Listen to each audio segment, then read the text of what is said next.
안녕하십니까. 상상락 유아교육의 김희종 대표입니다.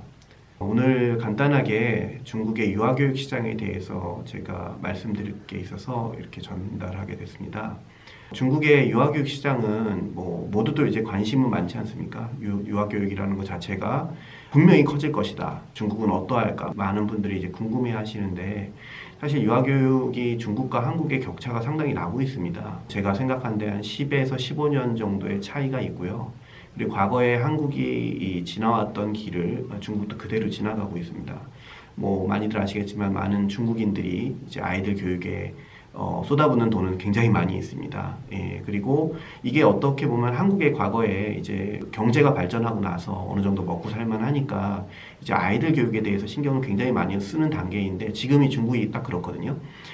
물론 이제 집에서 아이들도 하나일 뿐만 아니라 이제 교육에 투자를 해야 되겠다라는 생각을 많이 하고 있어요. 그래서 제가 2009년에 중국에 들어가서 지금 올해 11년째인데 2009년의 가장들과 지금 현재 학부모들은 상당히 차이가 많이 납니다. 이제 현재는 이제 90년대생인데 90년대생이 갖고 있는 어떤 교육관이 많이 달라졌거든요. 그 중국에서 사실 저희 상상락 유아교육이 살아남은 유일한 방법은 처음부터 차별화를 했어요. 사실 이제 중국 유아 시장이 굉장히 다양한 방면으로 있는데 이 시장을 다 먹고 아니면 이 시장을 전체를 갖다가 들어가기 상당히 어렵습니다. 특화된 어떤 제품이라든지 특화된 부분을 들어가야 되거든요. 중국 전체 시장에서 이제 영어가 차지하는 부분이 50% 이상입니다. 그래서 아직도 영어가 가장 대세인데 영어 교육 같은 경우는 사실 영국이나 미국이나 이런 데에서도 직접 들어오고 한국뿐만이 아니라 다양한 국가에 들어와서 사실 콘텐츠들이 굉장히 풍부하기 때문에 여기서 차별화를 찾기는 굉장히 어렵습니다. 그 당시에 상상락을 처음에 들어왔을 때 한국이 잘하는 유아교육이 어떤 분야인가, 그리고 한국이 중국에서 먹히는 부분이 어떤 분야인가 고민을 많이 했었고, 저는 이제 주제를 창의라고 잡았습니다. 창의라는 게 중국인들이 이제 우리가 흔히들 생각하는 복제를 잘한다, 카피를 잘한다, 창의성이 부족하다, 이런 문제가 이제 저희가 보는 시각이 아니고 중국인 스스로 그렇게 생각을 하거든요. 그래서 창의교육이라는 거는 한국이 굉장히 잘 돼 있고 그런 시스템이 잘 돼 있습니다. 현재 한국의 어떤 창의적인 교육을 통해서 다양한 창의적인 컨텐츠라든지 아니면 영상이라든지 음원이라든지 다양하게 이제 창의성이 발휘되고 있는데 더더욱이나 이제 시대가 바뀌어가면서 이제 4차 혁명 이후에는 분명히 이런 부분이 상당히 중요한 부분인데 그런 거는 한국이 굉장히 잘하고 있어요. 그래서 저의 생각은 이 한국인들의 장점을 갖다가 중국에 전달하는 게 그때 목적이었고요. 그게 이제 잘 통했었습니다. 창의적으로 표현하는 데는 어떤 체계적인 교육이 필요하거든요. 아이들이 자연스럽게 얘기를 하고 아이들이 스스로 생각하고 스스로 표현하는 건데 한국도 이 97년, 98년 IMF 전과 후가 교육 방식이 굉장히 많이 달라졌는데 중국이 지금 그렇게 변화하고 있습니다. 그래서 제가 보기에는 지금은 오히려 굉장히 중요하게 우리의 한국의 교육의 그 장점을 갖다가 소개할 수 있는 그런 자리였고요. 그리고 저희가 그 안에서 수업 중에서 발견한 가장 큰 핵심은 뭐냐면은 한국적인 요소가 들어가야 오히려 더 잘 된다는 것입니다. 남들이 봤을 때 사실 영어 교육을 생각을 해보면은 미국이나 캐나다나 아니면 이런 교재가 되게 좋을 것 같은데 사실 그렇지 않습니다. 모국어를 갖고 있는 사람들이 갖고 있는 영어 교재랑 제2외국어로서 배우는 영어 교재는 이제 다른 형태로 나와야 되거든요. 그런 면에서 사실은 한국의 교재라든지 아니면 한국의 출판물 그리고 한국의 컨텐츠는 상당히 우수성이 있는데 조금은 좀 현지화에 맞춰야 될 것 같아요. 저희가 초기에 이제 교육을 들어갔을 때 처음 느꼈던 게 중국과 이제 시차가 좀 있어요. 예를 들어서 미술이나 창의적인 교육은 한국인보다 중국이 많이 떨어져요. 그래서 똑같이 이제 7살 기준으로 했을 때 7살 아이들이 해야 될 때 한국의 기준으로 가르치면 아이들이 어렵다고 하거든요. 근데 반대로 보면 수학 같은 경우는 반대의 현상이 일어나더라고요. 중국이 워낙 이제 기존에 이제 주입식 교육이 지금 대세가 되다 보니까 어렸을 때부터 학습 위주예요. 생각 위주보다는.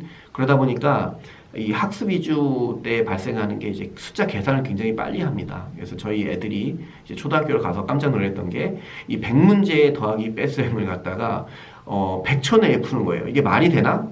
하고 있는데 이 시점이 지금 중국의 현지에 벌어지는 이제 특히 상해에 벌어지는 학습의 어떤 요구사항인데 한국에 굉장히 선두적인 어떤 교육을 갖다 주면 안 되는 거예요. 이게 뭐냐면은 약간의 시차라고 보여지거든요. 그런 면에서 제가 어렸을 때를 생각해 봤어요. 어렸을 때 어떤 학원이 있었냐면은 제가 초등학교 때 속셈학원을 다녔어요. 그때 속셈학원이 왜 다녔냐면은 숫자를 계산하기 빨리 하기 위한 방법을 가르쳐 주는 데였고, 속셈학원이 너무나 대중화되어 있었거든요. 근데 지금 한국에서 이제 속셈학원을 다니는 사람은 없지 않습니까? 이 숫자를 배우는데 숫자에 대한 개념과 어떻게 보면 숫자의 논리를 갖다가 배우는 게 수학 교육이라고 하면은 지금 현재는 중국의 교육 방식에 맞춰야 되는 거예요. 그래야 제품이 팔립니다. 저희가 초기에 이제 한국에 있는 이 놀이 수학을 데려왔는데 초창기에 어떤 문제가 있었냐면은 중국인들이 봤을 때는 놀이 수학이 너무나 쉬운 거예요. 사실은 놀이 수학을 통해서 배울 수 있는 건 아이들 스스로 생각하는 건데 엄마들은 주입식 교육을 생각을 하거든요. 그러면서 더 선호하는 게 어떤 거였냐면은 한국의 과거의 교육이에요. 좀 더 빠르게 덧셈뺄셈을 할 수 있는 과정이 더 필요하다는 걸 느껴서 저희가 현지화를 합니다. 현지화를 하고 나서랑 하기 전이랑 매출이 거의 뭐 두세 배가 차이 나는데, 교육업의 가장 큰 장점은 뭐냐면 저희는 이걸 겪었어요. 겪었기 때문에 얘네들이 과거에 어떤 방향에서 어떻게 전환될지 충분히 우리가 예상을 하고 예측을 하기 때문에 한국에 한 10년 전, 20년의 교재도 사실은 지금 중국에 먹힐 수가 있거든요. 이거는 사실은 현장에서 끊임없이 이제 그 고객과 소통하다 보면 그 결과가 나오는데, 그렇다고 한국 교육이 떨어지거나 아니면 너무 빠르거나 그러지 않습니다. 중국의 때를 기다려야 되는 거죠. 그래서 과거 교재를 통해서 우리가 현지 거를 이제 믹싱을 시켰습니다. 그러다 보니까 이제 중국인들이 굉장히 좋아하는 교재로 최종 탄생을 하게 됐는데, 마찬가지로 이제 이 모든 중국에 진출하는 기업들이 항상 고민하는 게 현지화입니다. 현지화라는 게 뭐냐면 현지의 눈높이에 맞춰줘야 된다는 거거든요. 그래서 이제 교육업 같은 경우 저희가 가장 그 핵심인 어떤 이제 창의 교육을 표방하는 것 자체가 한국은 이미 10년 전에 유행을 했던 거예요. 이제 그때 당시 어떤 교육 체계라든지 이런 부분을 참고를 해서 중국화를 시켰더니 사실은 이제 현장에서 반응이 되게 좋았었습니다. 그리고 지금 이제 유아교육은 사실 최근에 어떤 생각을 드냐면은 무조건 중국에 와야 돼요. 한국에 최근 그 작년도 신생아 출생이 이제 30만이 무너졌다고 하거든요. 30만이 무너졌다는 얘기는 사실 굉장히 엄청난 일입니다. 왜냐하면 30만이 무너지는 아이들이 자랐을 때 이들이 초등학교를 가고 그리고 중학교를 가고 대학을 갔을 때 사실은 대학 정원이 지금 현재 과거에 5, 60만의 인구에 맞춰서 있거든요. 이 4년제 대학만 하더라도 한국은 이미 40만이 넘었기 때문에 이들이 자랐을 때에 나타나는 사회 현상은 굉장히 많이 다변화가 될 거예요. 그러나 우리나라의 어떤 유아교육 기업들이 대부분 이제 과거에 있는 그런 교육 체계라든지 그런 시스템을 만들고 있거든요. 다시 생각하면은 한국의 지금 출생률이 상당히 낮습니다. 그래서 한국의 유아교육 기업들이 굉장히 좋은 콘텐츠를 갖고 있지만 한국의 이 어린이들의 모수가 적은 거예요. 모수가 적다 보니까 한국의 교육 기업들이 대부분 서로 나눠 먹기를 하죠, 대기업들이. 그러면서 이제 창의적인 기업이나 새로운 기업이 못 들어가거든요. 이 좋은 콘텐츠를 사실은 열 수 있는 시장을 찾아야 됩니다. 그러기 위해서는 사실은 중국이라는 시장이 굉장히 좋거든요. 흔히 뭐 14억 인구, 매년 출생률이 1,700만 명, 이거 별로 중요하지 않고요. 제가 지금 상해에서 비즈니스 한 지 11년 됐습니다. 11년 동안 느낀 건데, 상하이에 있는 신생아 출생아가 17만 명입니다. 보면 전국 대한민국의 절반 정도의 인구인데 상해에서만 잘해도 되는 거예요. 한국에 이 30만 인구를 갖고서 유아교육 대기업이 몇 개가 있습니까? 상장한 회사는 3, 4개가 있고 엄청난 큰 시장인데 이 시장만 보고서 타겟을 하더라도 사실은 충분한 경쟁력이 있거든요. 한국의 많은 좋은 콘텐츠를 갖다가 중국에 전달을 해야 돼요. 이거를 현지화만 잘하면 충분히 통합니다. 모든 부모들은 다 똑같아요. 아이들도 똑같고. 제가 11년 동안 느꼈던 건데 아이들은 똑같다. 좋은 콘텐츠는 통한다. 이게 이제 제가 결론을 내린 겁니다. 그래서 한국의 좋은 콘텐츠를 중국화를 시켜서 많이 보내야 한국의 수많은 개발자들, 수많은 콘텐츠 제작자들이 살아남을 수가 있습니다. 이 절강성이랑 강소성, 상해 인근, 우리가 흔히 얘기하는 화동에 있는 인구들, 요 인구만 하더라도 1년에 태어나는 인구가 한 80만 명 정도 됩니다. 이렇게 생각하면은 우리가 어떤 중국에 이 타겟팅을 해서 이쪽에 판매를 해도 될 만큼 충분한 시장이 있거든요. 한국의 좋은 콘텐츠를 아끼지 말고, 한국에 이미 개발을 해놨으면은 이걸 조금만 모디파이만 하면은 중국에서 충분히 이제 갈 수 있는 시장이 있고, 한국의 콘텐츠가 통한다는 얘기는 이미 다 알고 있습니다. 누구나. 최근에 한국에 좋은 도서가 나와서 판매가 잘 된다 하면은 중국 출판사가 줄을 서 있어요. 와서 판권을 사가려고. 그만큼 한국 콘텐츠가 이제 글로벌리하게 통하고 중국에서 특히 더 통하는 게 아시아권 문화거든요. 한국이 과거에 이 서양이나 유럽, 미국에서 갖고 온 콘텐츠보다는 일본에서 많이 갖고 왔듯이 중국에서 필요한 콘텐츠는 사실은 한국에 가장 접근해 있거든요. 그래서 이 콘텐츠를 어떻게 잘 활용할 것인가 이런 부분이 사실은 비즈니스력에서 굉장히 중요하고 앞으로는 중국 시장의 전체 시장이 아닙니다. 그 지역별로 요구하는 시장에 대해서 좋은 콘텐츠를 만들면 자연스럽게 전국으로 퍼져나가거든요. 그 중에서 가장 테스트하기 좋은 게 이제 상하이입니다.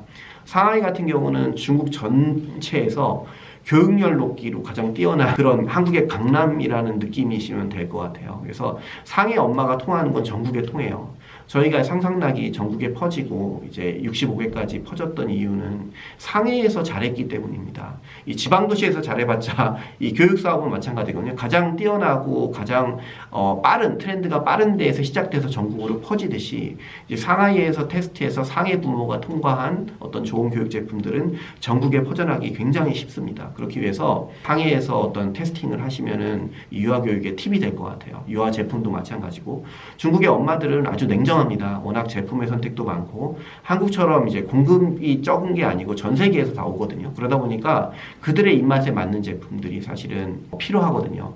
그러기에는 사실은 이제 현지화를 되게 잘해야 되는데 그런 부분은 사실 여러 가지 팁이 있습니다. 나중에 제가 이제 뭐 강연을 하게 되면 그런 팁은 구체적으로 말씀드리겠습니다. 중국의 이제 교육들이 사실은 이제 획일화된 게 기존에 있던 시스템입니다. 이 모든 교육 자체가 사실은 대입에서 먼저 결정이 되거든요. 한국이 제가 예전에 대학을 갈 학력고사에서 수능으로 가는 1세대입니다. 94년도에 이제 대학을 갔는데 지금 중국에 그런 기미가 보여요. 과거의 어떤 교육 시스템에서 이제 창의 교육이나 아니면 새로운 교육으로 전환되는 시점. 최근에 이제 중국의 어떤 그 교육 시스템의 이제 변화를 보면 너무나 한국의 과거에 했던 일들을 거의 비슷하게 따라합니다. 어떻게 보면 이제 벤치마킹을 해서 따라갈 수도 있는데 대입 시험의 어떤 정형화된 제품 그 교육 방식 그리고 입시 시험 제도가 바뀌면은 자연스럽게 고3에서 이제 중3, 초등, 유아까지 내려오거든요. 아무리 교육을 갖다가 이제 강조를 해봤자 소용이 없고 결국에 최종 목적은 이제 대입입니다. 그런 문제가 왜 나오냐면은 이제 중국이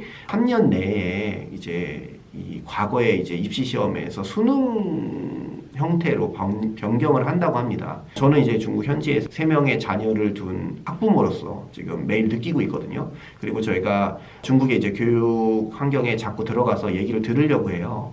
저희 첫째가 중학생, 둘째는 초등학생, 그리고 막내는 유치원생인데 이 중학생이 지금 하는 교육 방식을 보면은 과거랑 많이 달라지고 있어요.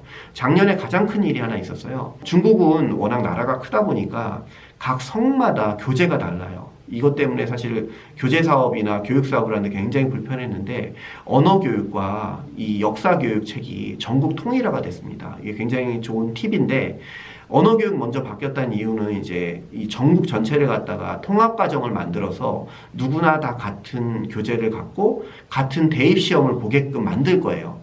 과거에는 이제 각 지역별로 시험이 다르거든요. 그럼 상하이 시험과 이 북경 시험이 달랐는데 이런 부분이 통합될 경우에는 사실은 이제 교육에 어떻게 보면 평준화를 원하는 거거든요. 국가에서는 교육의 평준화가 있으면 있을수록 사교육은 더 뜹니다.